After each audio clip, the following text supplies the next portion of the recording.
You have 5 seconds to choose, and after that, I choose for you. The words weren't loud, but they didn't need to be. They settled into the air like something permanent, something that couldn't be taken back, and I realized in that moment that silence could be louder than any scream I had ever heard. My hand trembled, not enough for anyone else to notice, but enough that I felt it all the way up my arm, into my chest, where my heart refused to slow down. I could hear it, feel it, count it like a ticking clock that was running out of time. I had never held anything like this before, never been the center of a moment that felt so final, so irreversible, and yet here I was, standing in a room that smelled faintly of expensive cologne and cold marble, caught between 2 men who looked at me like my decision mattered more than anything else in the world. Victor Romano stood a few feet in front of me, perfectly still, the kind of stillness that didn't come from calm but from control. Even at 65, he carried himself like gravity worked differently around him, like the world adjusted to his presence instead of the other way around, his dark eyes fixed on mine, not pleading, not threatening, just waiting. Behind me, I could hear Jason's voice, sharper, younger, edged with something reckless and desperate, calling my name like it still belonged to him, like I hadn't already walked away from everything I thought we were 2 nights ago. 2 nights ago, I thought betrayal was the worst thing that could happen to me. I thought walking into my apartment and seeing my sister with the man I loved had shattered something beyond repair, that nothing could hurt more than that moment when everything familiar turned into something unrecognizable. I remember the way the air felt that night, heavy and wrong, like even the walls knew I wasn't supposed to be there anymore, like the life I had built had quietly erased me without asking for permission. I didn't scream, didn't cry, didn't give them the reaction they probably expected. I just stood there for a second too long, long enough to understand that nothing I said would change what I was looking at, and then I left, walking out into the rain without a coat, without a plan, without anything except the sudden, overwhelming need to not exist in that space anymore. The city blurred around me, light stretching into streaks across wet pavement, taxis rushing past like I was invisible, and maybe I was, because no one stopped, no one asked, no one noticed the girl who had just lost everything she thought she knew.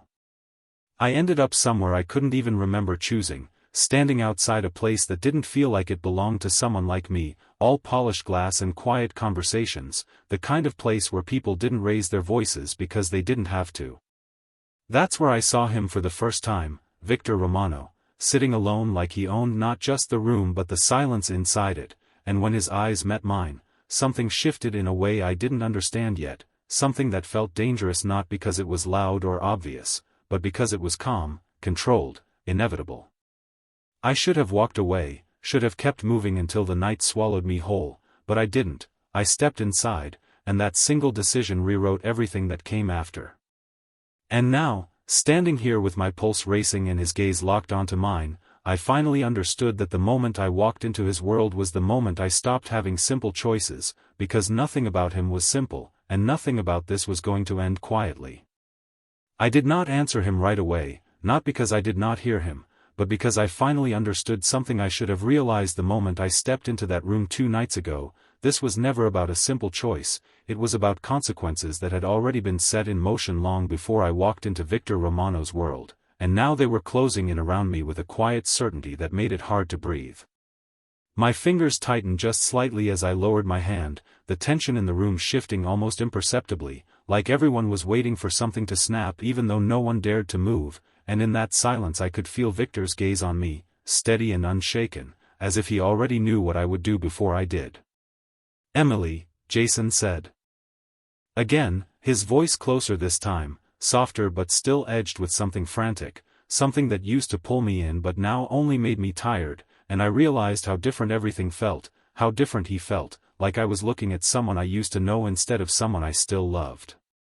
2 nights ago, I would have gone to him without thinking, would have believed whatever explanation he offered, would have tried to fix something that was already broken beyond repair, but standing here now, with the weight of everything that had happened pressing down on me, I could not pretend anymore. I exhaled slowly, forcing my voice to stay steady when I finally spoke. "You should not be here," I said, and even to my own ears it sounded unfamiliar, stronger than I expected, like I had left part of my old self behind in that rain-soaked street. Jason let out a short, disbelieving laugh, running a hand through his hair the way he always did when things slipped out of his control, and for a second I almost recognized him again, but then his eyes flicked past me to Victor and something colder settled in his expression. "You think he is going to protect you," he said, and there was a bite to his words now, something sharper. "You do not even know who he is." The room felt smaller after that, the air heavier, but Victor did not react the way I expected. He did not step forward or raise his voice, he simply adjusted the cuff of his sleeve with calm precision, like none of this was urgent, like time itself answered to him.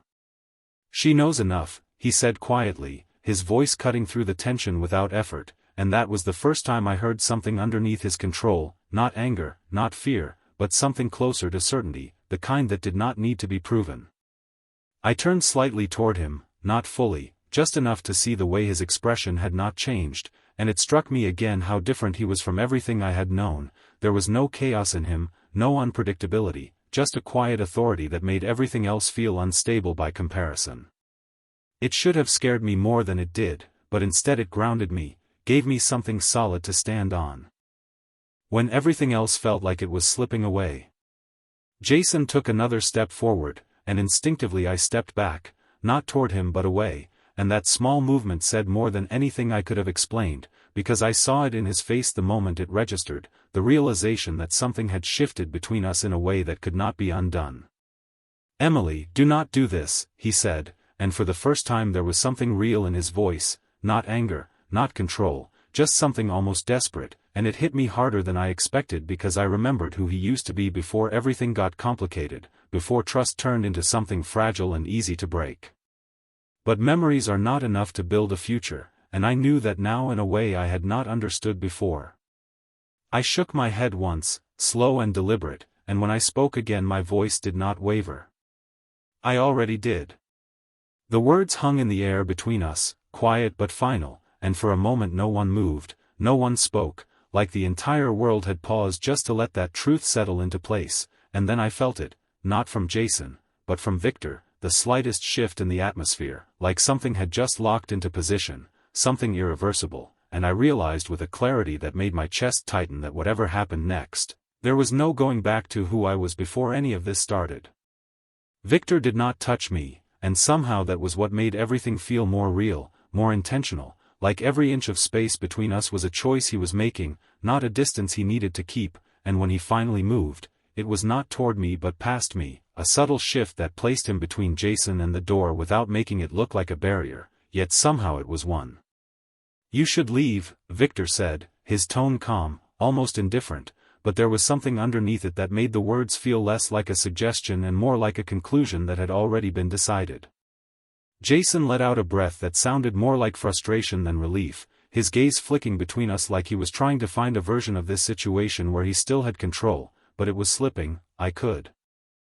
see it in the way his shoulders tensed, in the way his voice lost that familiar confidence. "You think this is over," he said, quieter now, but no less sharp. "You think you can just walk into his world and be safe."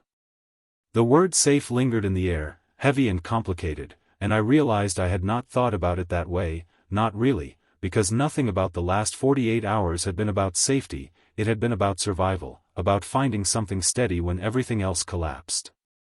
Victor did not respond right away, and in that pause I felt it again, that strange stillness that followed him, like even silence belonged to him, like he allowed it to exist instead of being trapped inside it. "You are confusing safety with control," he said finally, his voice low but precise, each word landing exactly where it needed to, and that has always been your problem. Jason's jaw tightened, the reaction immediate, and for a second I thought he would argue, push back, try to reclaim something, but instead he looked at me again, and this time there was something different there, not anger, not even jealousy, but something that felt almost like disbelief. "Emily," he said, slower now, like he was trying to reach me instead of convince me, "you do not belong here." I almost laughed, not because it was funny, but because for the first time in my life, that sentence did not feel like an insult, it felt like a question I no longer needed to answer. I had spent so long trying to belong somewhere, trying to fit into expectations that were never really mine, and now, standing here in a place that should have felt completely foreign, I felt more certain than I had in a long time. "Maybe not," I said, my voice steady, "but I do not belong where I was either." The silence that followed was different, not tense, not fragile, but final in a way that did not need to be explained, and I saw it then, the exact moment Jason understood that whatever we had was not just broken, it was finished. He exhaled slowly, running a hand over his face before stepping back, not defeated, but no longer fighting, and that somehow felt heavier than anything else he could have done. "This is not over," he said, but there was no threat in it, just a quiet certainty that lingered like an unfinished sentence, and then he turned and walked away, the sound of his footsteps fading until the room felt too quiet again. I did not move right away, did not speak, because something inside me needed a second to catch up with what had just happened, to process the fact that I had actually chosen a path that did not come with clear rules or easy answers. When I finally turned toward Victor, he was already looking at me, not with expectation, not with pressure, just with that same unreadable calm that made everything feel both simpler and more complicated at the same time. "You should rest," he said, as if we had just finished a normal conversation instead of something that felt like it changed the direction of my life, and I almost asked him how he could act like this was ordinary, how he could stand there like nothing had shifted when everything inside me felt different, but the question never left my lips. Instead, I nodded, because I was tired in a way that had nothing to do with sleep, and as I followed him out of the room, I realized that the door closing behind me did not feel like an ending, it felt like the beginning of something I did not fully understand yet, something that carried a quiet weight I could not ignore, and for the first time since that night in the rain, I was not running from it. The hallway was quieter than I expected, the kind of silence that did not feel empty but controlled, like every sound had been filtered before it was allowed to exist, and I became aware of small details I would have missed before, the soft echo of my steps against polished floors, the faint hum of air conditioning, the distant murmur of voices behind closed doors that never quite reached us. Victor walked a few steps ahead of me, not checking if I was following, not slowing down, as if he already knew I would, and for some reason that unsettled me more than anything that had happened in that room. It was not force, it was not pressure, it was certainty, and I was beginning to understand that was how he operated, not by pushing people, but by creating a space where they moved exactly where he expected them to. We reached a set of doors that opened without him touching them, someone unseen anticipating his arrival, and I hesitated for half a second before stepping through, suddenly aware of how far I had come from the life I understood, from the small apartment, the familiar streets, the version of myself that would have questioned everything instead of quietly adapting.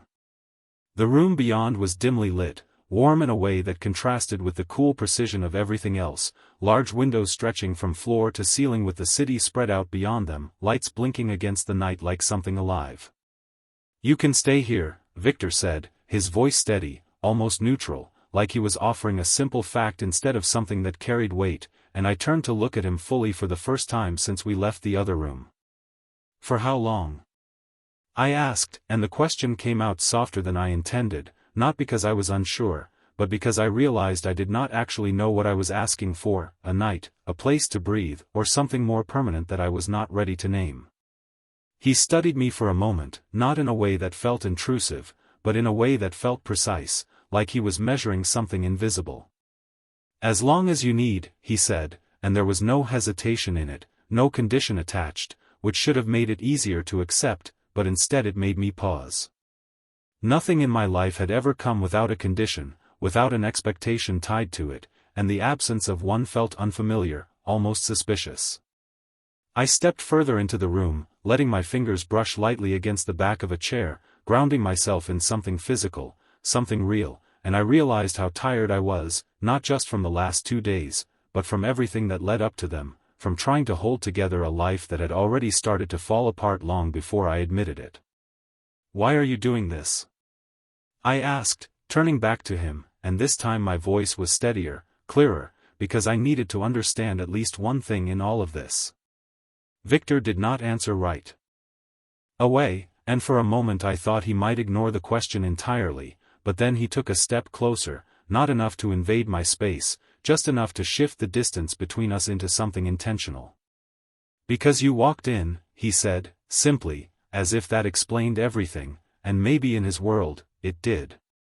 I frowned slightly, not satisfied, but not entirely confused either, because there was something in the way he said it that suggested a logic I had not learned yet, a set of rules I did not understand but was already being pulled into. "That is not a reason," I said quietly, and for the first time, I saw something change in his expression, not a smile, not amusement, but a subtle acknowledgement, like he respected the fact that I pushed back instead of accepting his answer.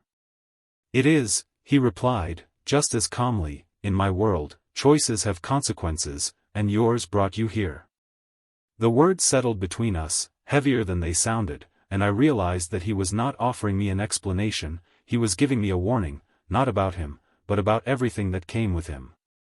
I looked past him for a moment, out at the city lights stretching endlessly into the distance, and I wondered how many people were living ordinary lives at this exact second, unaware of how quickly everything could change, how one decision could shift the direction of everything that followed. When I looked back at him, something inside me had already made a quiet decision, not fully formed, not fully understood, but present all the same. "Then I guess I am staying," I said, and the words felt heavier than they should have, like they carried more meaning than I was ready to unpack, and Victor nodded once, not surprised, not relieved, just accepting it as if it was always going to happen this way, and as he turned to leave, he paused just long enough to add, "Get some rest, Emily," before the door closed behind him, leaving me alone with the silence, the city, and the undeniable feeling that whatever came next was not something I could walk away from easily. I did not sleep right away, even though my body felt like it had reached its limit hours ago, because the moment I was alone. The silence became louder than everything that had happened, and my thoughts started catching up in ways I could not control. I stood by the window for a long time, watching the city stretch out beneath me, cars moving like distant signals of a life that kept going no matter what choices people made inside rooms like this one, and I tried to place myself back into that world, the version of me who worried about rent, about schedules, about things that now felt strangely small compared to everything that had unfolded in less than 48 hours. My reflection in the glass looked unfamiliar, not because I had changed physically, but because something in my expression was different, steadier, more aware, like I had crossed into a space where pretending was no longer an option. I finally turned away and sat on the edge of the bed, running my hands slowly over the fabric like I needed to confirm it was real, that I had not imagined walking into a life that did not belong to me, and yet here I was, already adjusting to it in ways that felt both natural and unsettling. I lay back eventually, staring at the ceiling, replaying every moment that led me here, the apartment, Olivia's voice, Jason's expression, the rain, the door I walked through without thinking, and Victor, always Victor, appearing not as a rescue but as something else entirely, something I could not define yet but could not ignore either. I must have fallen asleep at some point because the next thing I noticed was light filtering through the curtains, softer than I expected, like the room itself controlled how morning entered it, and for a second I forgot where I was until the unfamiliar quiet reminded me. There were no street sounds, no neighbors, no signs of a normal morning routine, just a stillness that felt curated, intentional, and I sat up slowly, letting that realization settle in again. A set of clothes had been placed neatly on a chair nearby, not something extravagant, just simple, clean, chosen with a kind of precision that made it clear it was not random, and I hesitated for a moment before reaching for them, aware that even this small detail meant something, that someone had anticipated what I would need before I asked. I changed, moving carefully, almost instinctively aware that nothing in this place happened by accident, and when I stepped out into the hallway, I noticed immediately how everything looked exactly the same as the night before, untouched, controlled, like time moved differently here. A man I did not recognize stood near the end of the hall, dressed in a dark suit, his posture straight, his attention focused but not intrusive, and when he saw me, he gave a slight nod, not speaking, just acknowledging my presence like it had already been expected. "Mr. Romano is waiting," he said after a moment, his voice calm, professional, and I felt that subtle shift again, that reminder that nothing I did here was entirely independent, that every step connected back to him in some way. I followed without questioning it, turning corners I did not recognize until we reached a room filled with natural light, large windows overlooking the city from a different angle, the morning casting everything in a softer tone that made it almost feel normal, almost. Victor stood near the window, one hand resting lightly against the frame, not looking at me right away, and for a moment I watched him without saying anything, noticing how even in stillness he carried that same quiet control, like the world aligned itself around his presence without needing to be told. "Did you sleep?" he asked, finally turning, and the question was simple, but there was something in it that made me pause, not because of what he said, but because of how he said it, like he already knew the answer but wanted to hear it anyway. "Enough," I replied, stepping further into the room, and he nodded slightly, accepting that without pushing further, which I was beginning to understand was his way of giving space without losing control of the situation. "Good," he said, and then his gaze held mine for just a second longer than necessary before he added, "Today, you will start to understand where you are," and something in the way he said it made my chest tighten, not out of fear exactly, but out of anticipation, because I realized that whatever I had seen so far was only the surface, and the deeper I went, the harder it would be to walk away. Victor did not explain anything right away, and I realized quickly that this was intentional, not avoidance, not secrecy in the way I understood it, but something more controlled, like he believed understanding should come from experience rather than words, and that unsettled me more than a direct answer would have.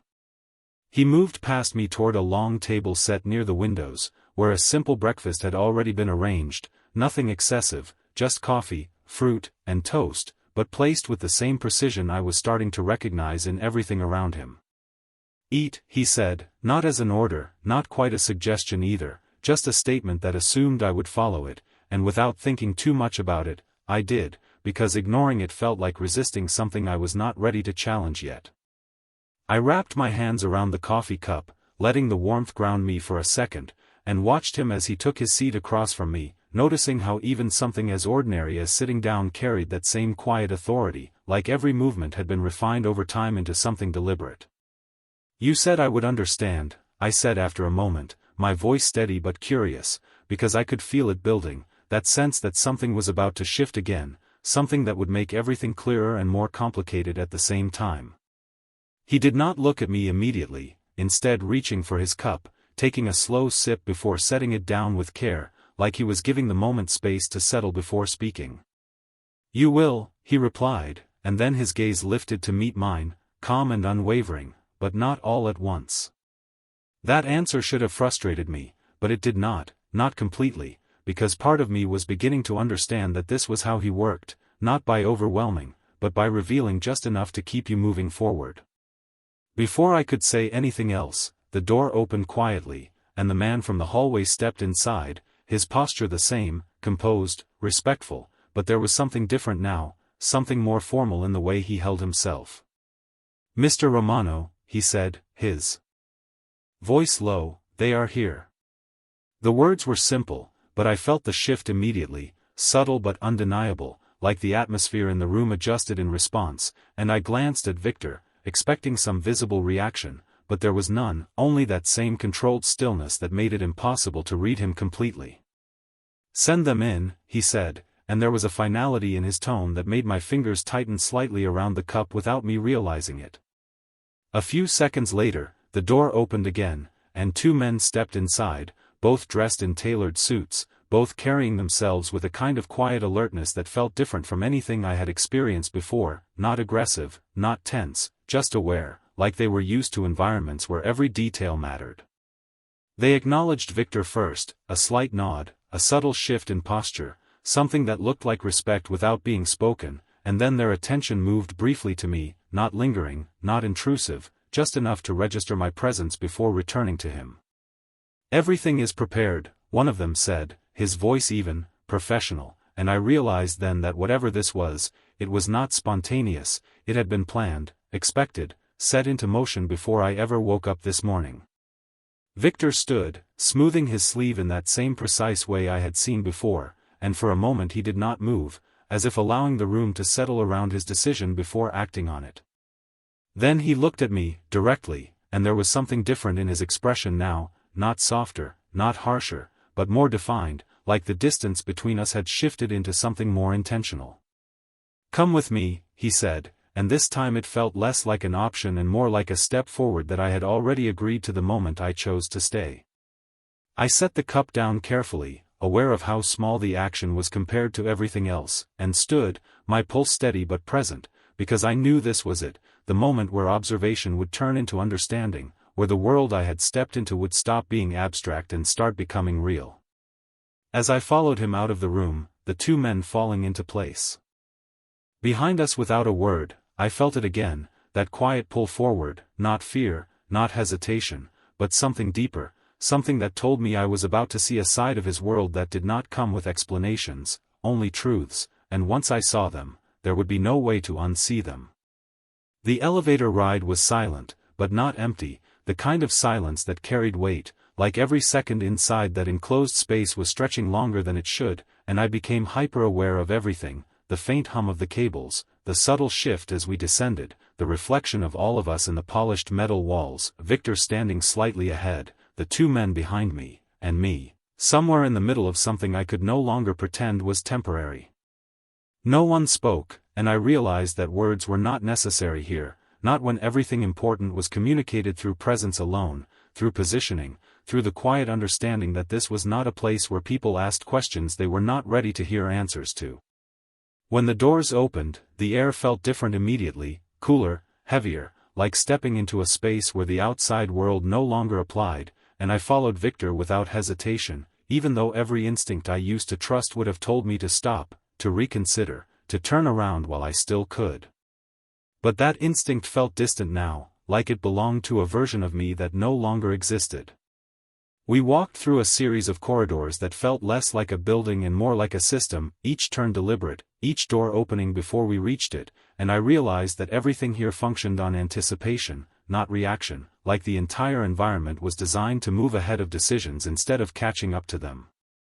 Eventually, we entered a large room filled with people, not crowded, but intentional, men and women positioned at different points, some seated, some standing, all focused in a way that made it clear they were not just present, they were part of something structured, something that operated beyond what I could see at first glance. Conversations quieted as we stepped in, not abruptly, not dramatically, but enough that I felt the shift ripple outward, like a subtle acknowledgement that something important had entered the room. Victor did not pause, did not address anyone immediately, he simply walked forward, and the space adjusted around him, people moving slightly, creating a path without being told, and I felt it again, that quiet realization that his presence alone dictated movement here. We stopped near the center, and for a moment, nothing happened, which somehow made everything feel more significant, like this pause was part of the process, part of how things unfolded in his world. "This is where decisions are made," Victor said finally, his voice low but clear, not raised, yet it carried across the room effortlessly, and I felt every word settle into place, not just for me, but for everyone there. I glanced around, taking in the details more carefully now, the screens displaying information I could not fully interpret, the quiet exchanges happening at the edges of the room, the way people watched without staring, aware but controlled, and it hit me then that this was not chaos, not the unpredictable world I had imagined, this was organized, deliberate, almost clinical in its precision. "And what does that have to do with me?"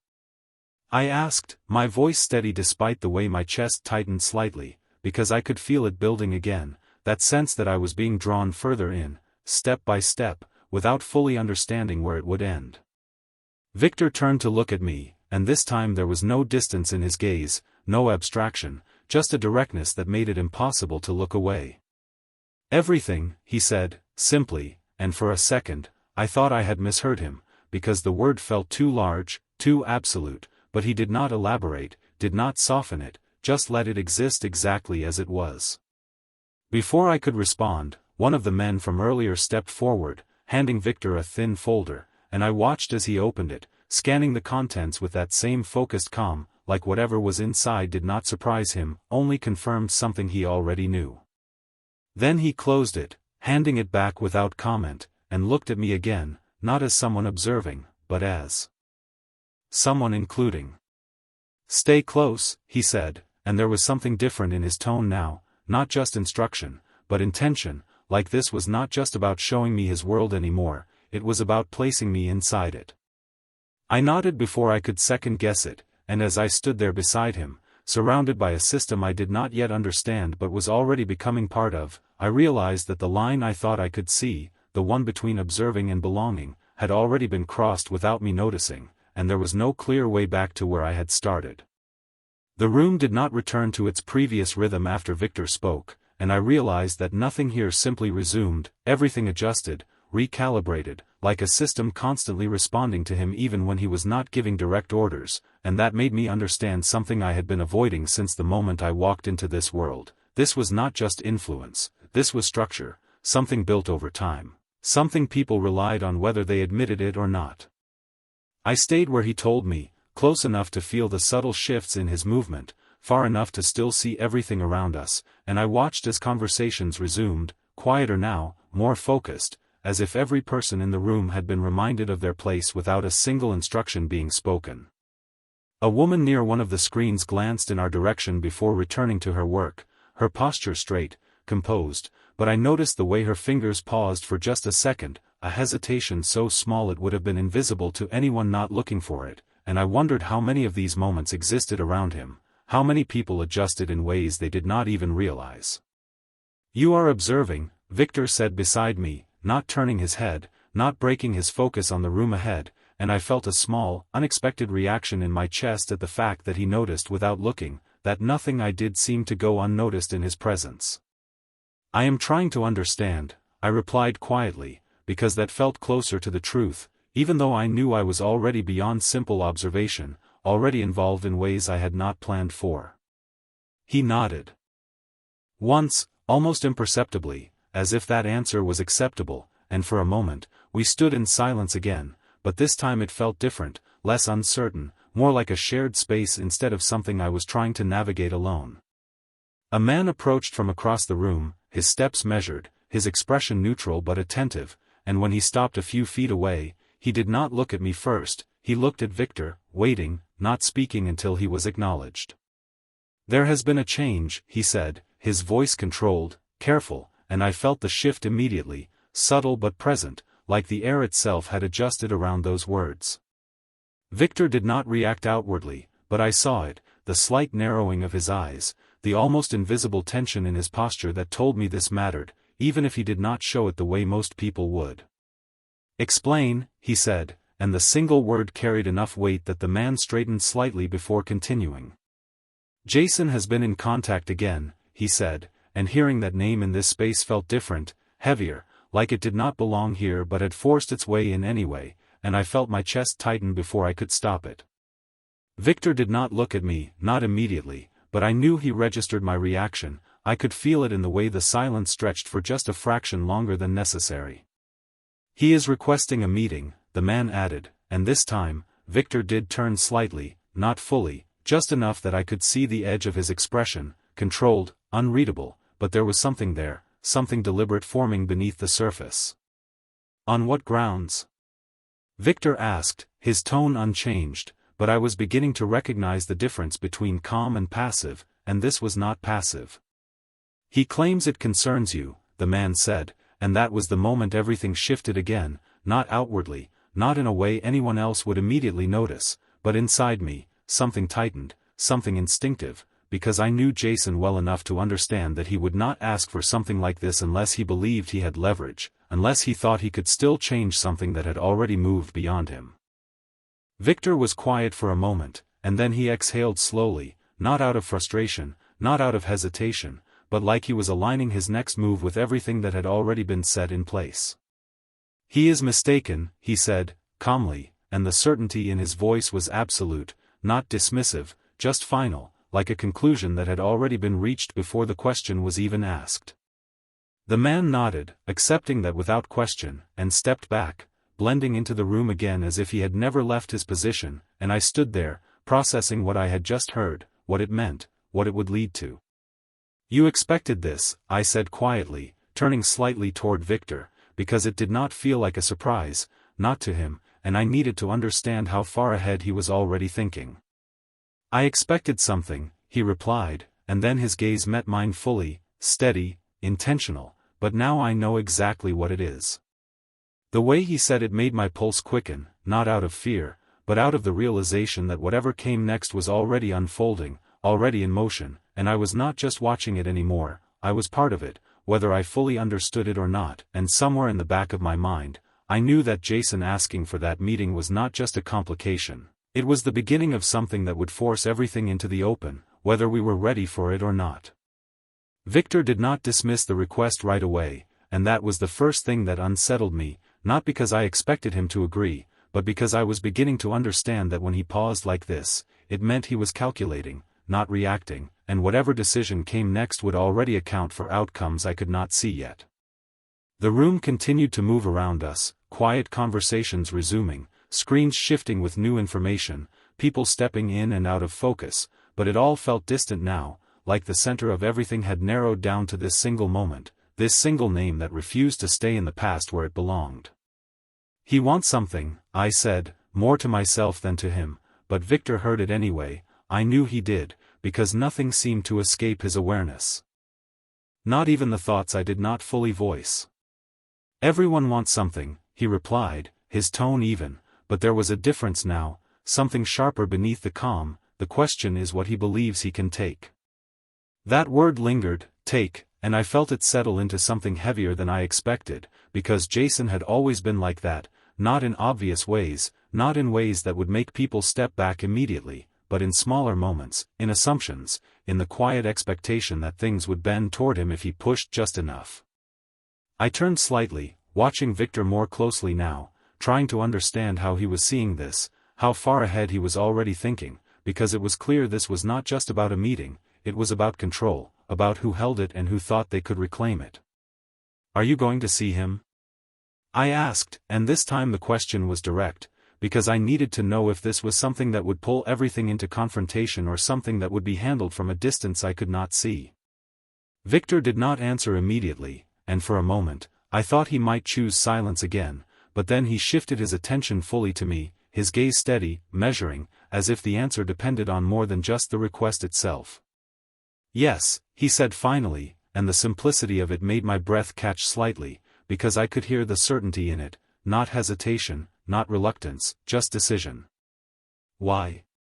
The word left my lips before I could stop it, and for the first time since I met him, I realized I was not just asking to understand his world, I was asking to understand my place in it.